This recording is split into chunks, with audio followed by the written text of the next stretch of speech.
There are 7 things that you must know before you move to Des Moines, Iowa in 2026. Greater Des Moines has been on a real growth streak lately. The Metro posted about a 1.9% population growth in 2024, and we have a lot of momentum going into 2026. But if you're serious about moving to Des Moines, you need to pay attention to a few things. That way you can actually thrive in Des Moines rather than just move to Des Moines. And that's why today I'm giving you the 7 things you need to consider when moving to Des Moines in 2026. There are so many different factors you need to consider, like housing, long-time residence overlook, or surprises, to make sure that you don't make the wrong decision for your lifestyle. And trust me, number 7 will impact your life in a way you wouldn't expect. Number 1, housing costs. They feel affordable until you compare it to other areas around the Des Moines Metro. So let's start with the thing everybody checks first, housing. In Des Moines proper, we're looking at a median home price of around $200,000, maybe $225,000, slightly above. But we see homes sell in about 1 month, which is a pretty good number. You'll see different price points, whether you're looking at maybe Des Moines versus West Des Moines, Ankeny, Waukee, Johnston, those newer suburbs compared to maybe some of those older residential areas, or new construction versus the established neighborhoods, all of which vary greatly when it comes to affordability. And even if things feel better, feel more affordable, you like it better than the other, there's other things you need to consider, like what I'm going to tell you next. Taxes, utilities, the commute, all those outlying fees that you aren't thinking about when you're talking about affordability, because you're mainly focused on the house price. And if you subscribe to our channel, we'll do videos that break down the taxes in different communities so that you can understand more what those look like and what it's going to cost you and how affordable those areas are comparatively. So number 2 is the utilities and city bills. They add up faster than people expect.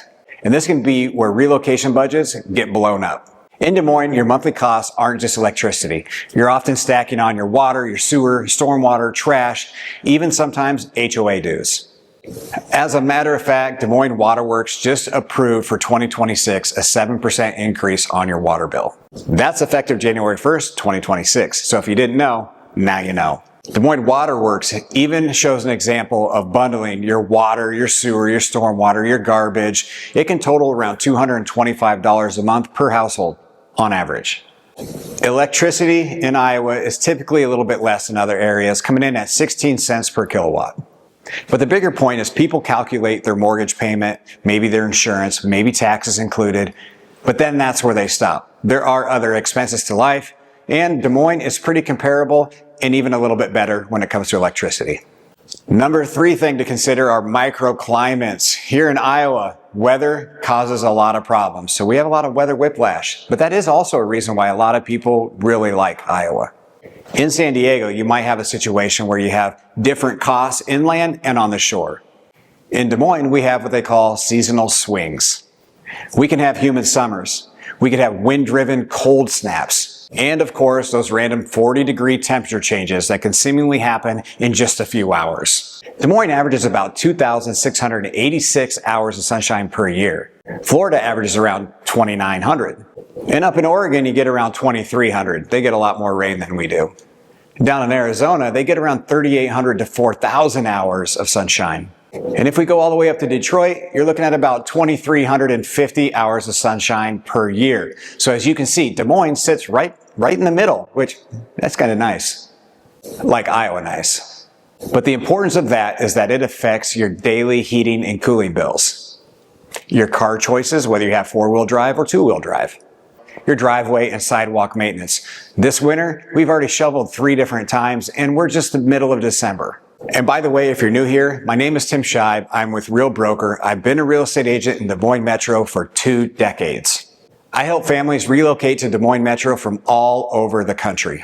So if you're looking to move for work, schools, or if you want new construction, or you're looking for the right neighborhood to fit your lifestyle, give me a call. I would love to help you. My contact is in the description below. So number 4 thing that you want to think about when moving to Des Moines Metro is that traffic. And here in Des Moines, traffic's not all that bad. Unless you pick the wrong side of the metro. Then you can run into a little bit more traffic than the other side. On paper, Des Moines commute times, they look great. On average, the commute's about 20 minutes. But those numbers can be a little bit misleading because there are certain areas of Des Moines that definitely bottleneck and it can add a lot of time to your travel. But the good thing about Des Moines, it's not a constant gridlock. I know if you're heading from downtown Des Moines to the West Des Moines area in the afternoon, maybe around 4 to 6 o'clock, you could run into a little bit more traffic than you would say at 1 or 2 o'clock in the afternoon. Same goes if you're coming from West Des Moines going to downtown, you have those same issues earlier in the morning than you would later in the afternoon. And that is because I-235 is considered one of the highest trafficked areas in the state of Iowa. They've estimated around 125,000 cars a day, which is quite a bit from Iowa. It may not be as much as LA or New York, but here it seems like quite a bit. So here's my advice. Open up Google Maps, check your route, weekdays, mid-morning, mid-afternoon, whatever time you're going to be commuting, check your route at that time and see what the commutes are. A small distance difference can completely change your daily lifestyle.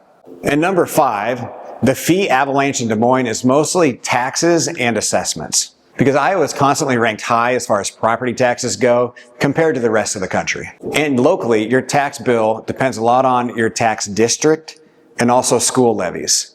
But I've heard many times, and I echo this, you pay for what you get. You see, Polk County publishes consolidation net TIF rates by district because it varies that much. And then there's special assessments. Those feel kind of like mini payments you need to make because Iowa law allows them to make these special assessments for improvements throughout the city. The Iowa tax cycle itself works on an 18-month cycle, which is why some people can feel like taxes are a little bit confusing when they first move here. The bottom line, in Des Moines, the affordable payment has a lot of different variables that you just need to consider. Like the property taxes and how they affect each location, the tax assessments, HOAs, and just city utilities. I mean all the utilities, not just gas and electric. Number 6, neighborhood names and Des Moines geography may confuse some newcomers. Every city has this, but Des Moines has its own version. People new to the area mix up things like Des Moines versus West Des Moines, Waukee versus Urbandale versus Clive.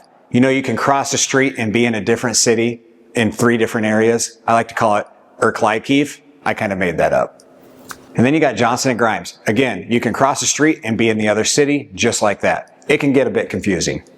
And there's different communities within the city that might feel like their own little city, and some people recognize them as their own little townships or whatever. But you got like Beaverdale, Windsor Heights, you got the East Village, you got Waterbury, South of Grand. They're all their own communities, but they're all part of Des Moines. But they are close on a map and they live very differently. That's why some people choose one community over the other.